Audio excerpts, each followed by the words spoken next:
امسكوا في الصالحين، حبوا الصالحين، جالسوا الصالحين. طب ما أنا كويس ولوحدي وباعبد ربنا، مش كفاية. إمم. يا أيها الذين آمنوا اتقوا الله وكونوا مع الصادقين. صادقين. كونوا معاهم، خشوا معاهم. ليه؟ لأنه إحنا ليه صلاة الجماعة أحسن من صلاة الفرد؟ لأن صلاة الجماعة لو إحنا 10 بنصلي، واحد اتقبل، ال9 يتقبلوا. إمم.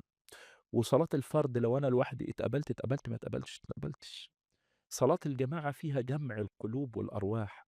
ليه ذكر الجماعة أفضل من ذكر الفرد؟ لأنهم القوم لا يشقى جليسهم. ذكر الجماعة لو هم 10 بيذكروا وأنا الواحد بذكر لوحدي، لو لوحدي بذكر ذكر يا يقبل يا ما يقبلش. لو 10 بنذكر وواحد اتقبل كلنا هنتقبل بيه.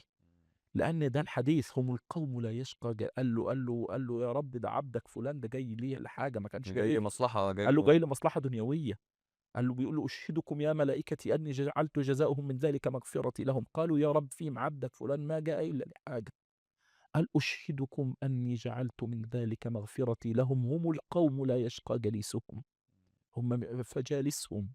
تجالسهم وتضحي سعيدا في الحياة وفي الممات، وصاحبهم على ما يرتضوه، وكن عبدا على قدم الثبات. شابكتهم متبركا بأكفهم، إذ شابكوا كفا علي كريمة، ولربما يكفي المحب تعللا آثارهم، ويعد ذاك غنيمة. عشان كده ومن ذكرني في ملأ ذكرته في ملأ خير منه.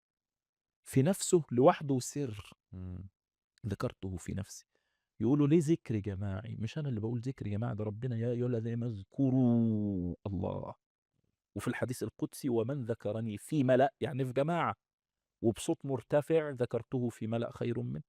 وإلا لو أنا هاقعد أذكر في ملأ في جماعة وكل واحد لوحده، ده يبقى شيء ضرب من الجنون يعني. إنما إحنا متجمعين ليه؟ النبي يقفل الباب على الصحابة ويقعدوا يقولوا لا إله إلا الله ليه؟ يعني هذا المفهوم يرقي فيك الانتساب للصالحين ومحبة الصالحين والتعلق بالصالحين. روحوا انت بعيوبك وبمشاكلك هينظفوك، هيساعدوك، هياخدوا بإيدك، هيوجهوك. هتلاقي واحد بيذكر هتذكر معاه، هتلاقي واحد بيساعد المحتاج هتساعد معاه، هتلاقي واحد بيطعم طعام هتطعم معاه.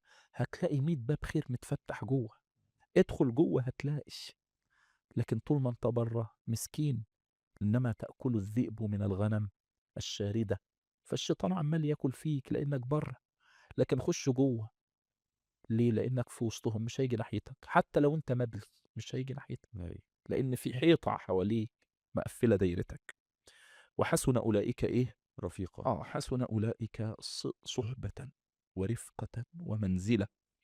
ذلك الفضل أي ذلك العطاء الجزيل الجليل من الله، وكفى بالله عليما بنياتكم وأحوالكم في سلوككم في طريقكم إليه.